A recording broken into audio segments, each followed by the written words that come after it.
A shout out to the businesses taking a walk on the wild side with us. Petersen Plumbing and Heating, QCA Pools and Spas, and R&R Sports. They measure how fast you're walking at them. They share that with each other. They measure your level of threat. They measure what you're wearing, how to identify you, and who knows what else. These are just the top level things we've been able to identify with them. They have one of the most sophisticated languages ever studied in a mammal. Nature is awesome. From big to small, there's so much adventure, from the deep and dangerous wilderness to your own backyard. We take you on a journey inside a world like you have never seen. Right there. Oh. An inside look at what it takes to preserve, rehab, and respect our wildlife. There it is again. And just what nature photographers are willing to put themselves through to capture and share the beauty of our natural world for all to see.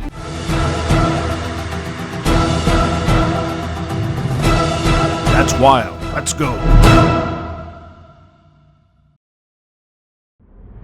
It started as a simple walk with the dogs around a small lake in town near Longmont, Colorado. Watching the vast mountain views is always amazing, but there was something else happening here, something small, quietly coexisting with the joggers, the bikers, and nature lovers like me. You see, along with the colony of people who called this home, there is a colony of prairie dogs who do the same. It's a sound that first grabs my attention.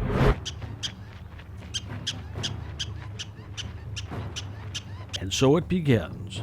I put the dogs away and power up the camera. I have to admit, it took some time adjusting to the bright sunlight to find and focus on these little guys.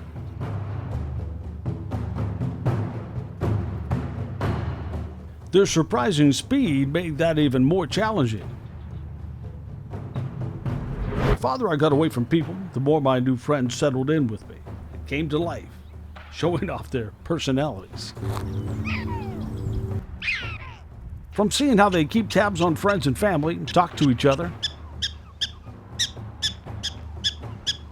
to how they move.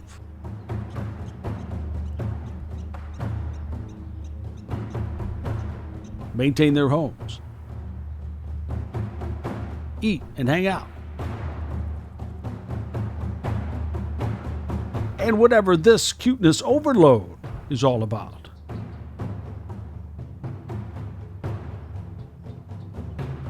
Hooked on the feeling and the cool moments, I need to know more about them. So I go to work. On my next trip here, months later, I meet up with these two who have dedicated their lives to educating the rest of us about the important balance of nature these mammals provide. Don't tell these little guys, but they're an important part of the life cycle of raptors and other animals in more ways than one. My name is Lindsay Sterling Crank, and I'm the Program Director for Prairie Dog Conflict Resolution with the Humane Society of the United States. And my name is Pam Wanick. I've been working with prairie dogs for almost 30 years, and I'm actually a consultant. So close to their heart, conservation and education, sometimes in conflict over prairie dogs and their habitat, as Colorado construction has been booming. Prairie dog's just a small mammal that benefits multiple other animals beyond the existence of itself. So it's a keystone species. And just like the keystone in an arch, if you were to remove it, that arch would collapse, and the prairie dog is that to the grassland ecosystem. If you take the prairie dog out of the grassland ecosystem, all of the attributes that it contributes to this ecosystem will fall apart. Because not only does it help, let's talk about the soil and the habitat, it actually does help the habitat, the land for other species. Right, so prairie dogs mostly provide prey for other animals, so they're a prey species, and they're burrows for shelter. Basically, there's three things that prairie dogs do significantly. Like Lindsay said, they're a prey species, number one. Number two, they dig these deep burrows that interconnect, that provide homes for multiple other species, burrowing owls, rabbits, skunks, Foxes, ferrets, and then spiders and all the other bugs down there. But then they also, because they have a tendency to stay in the same spot for long periods of time, they cause large scale changes in the vegetation. So it goes mainly from a tall grasses to plants that can flourish now because those other species are out of the way. So we call them forbs or flowering plants. Fact is, these little guys have been here long before us and have literally become part of the landscape. According to fossil oil records, they're 75,000 years. They've been here for 75,000 years. Whoa. So for me, that is, I'm like working with Amazing. this animal. It's like, what did your ancestors see 75,000 years ago? You know, and it astonishes me that in 150 years, we've wiped everything down to 2%. Native underground burrowing mammal. So they affect the grassland and the prairie in a way that they've adapted to and evolved to over centuries. So they create basically a micro ecosystem. Yeah, That's right. Yeah. They create unique habitats. They keep throughout out the invasive grasslands. species, they aerate the soil through their digging, they provide nitrogen through their scat deposition. Okay, on to more of the fun stuff. Like, why do they make all these different calls? Yahoo! That, in my opinion, is a call. It's just a roll call. So they're down there grazing, and you know, they got their head down, and that's very vulnerable for a prey species. And occasionally they're like, whoop, check in, whoop, whoop, whoop, and then it'll just kind of go through the whole town like, I'm here, I'm here, I'm here, I'm here. So even though prairie dogs, they live in these unique family units that don't get along with each other, they practice these calls as safety in numbers. So They can say red shirt, they can say gray shirt, they can say black shirt. Yep. They have a whole different suite of words based on their different tone, pitch, and frequencies in their chirps or their barks, which we hear out on the colony.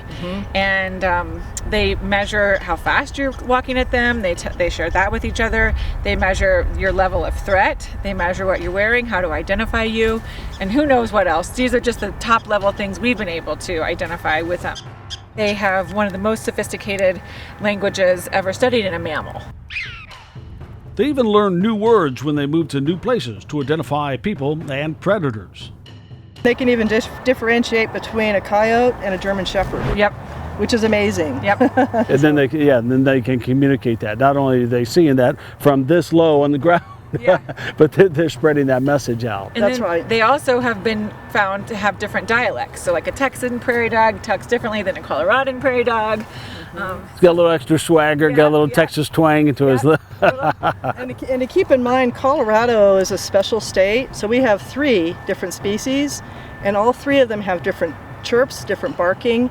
So even though all 3 of them are prairie dogs, which is the black-tailed, the Gunnisons, and the white-tailed prairie dogs, and they have some things in their personalities that are a little bit different.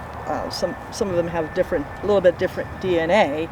But it is interesting, if I listen to these are blacktails here, blacktail and a whitetail will have completely different voices. They are diurnal, most active during the dawn and dusk, spending most of their time pretty close to home. This plant is what's called resilient to prairie dog activities.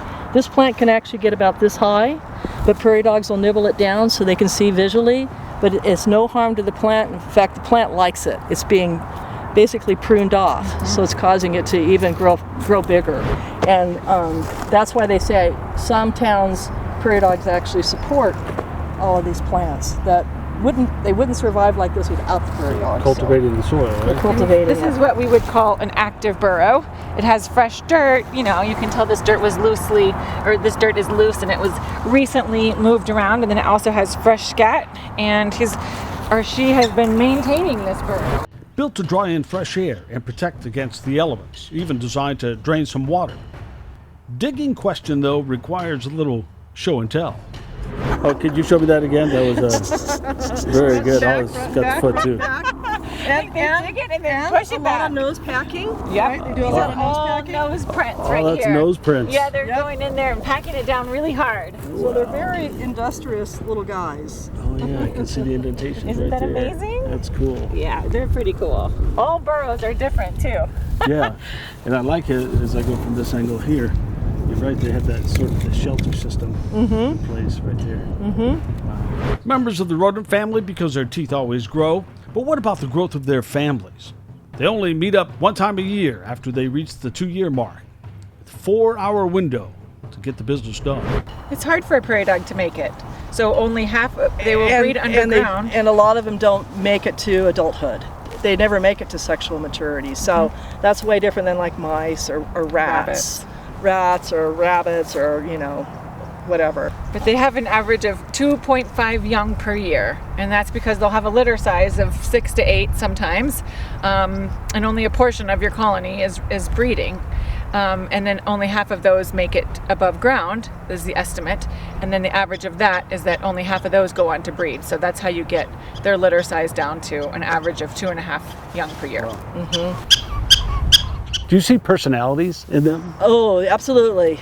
There's definitely the prairie dogs that are like when we trap them and have them, sometimes we have to hold them in facilities. There are definitely prairie dogs that will come up to the cage and they're like, hi, hi, hi, hi. And there's other ones that are just back in the corner that just don't want anything to do with you. So yes, there's personalities in prairie dogs. My favorite thing about prairie dogs is how adaptive they are and how hardworking they are and how really just dedicated they are. You would think that all of the things that we've done to them, we've been persecuting their species and really trying to wipe them out for decades, and they're still here, which to me just means they're super evolved and they know how to adapt to many different environments. And I feel like that's something a lot of Westerners and hardworking folks can relate to. You know, we're still here, we're still working hard, we're hanging on, we're figuring it out, and I really admire that about their species. So Lindsay and Pam will keep working to spread the word in hopes that we, a colony of people, and prairie dogs can live together in harmony. How can prairie dogs and agriculture benefit each other? How can regenerative agriculture and prairie dogs be a part of the same process? And how can we all, as humans and this wildlife and this biodiversity that we all love in America, how can we coexist and keep going together so that we can both thrive? For people to be able to walk down the street and enjoy animals right there, and the more that we take that away, the more they don't understand why it's out of sight, out of mind, right? So it's a huge educational process to keep these species within the communities so they can easily be close to it. So we can all see and hear more of this. That's why.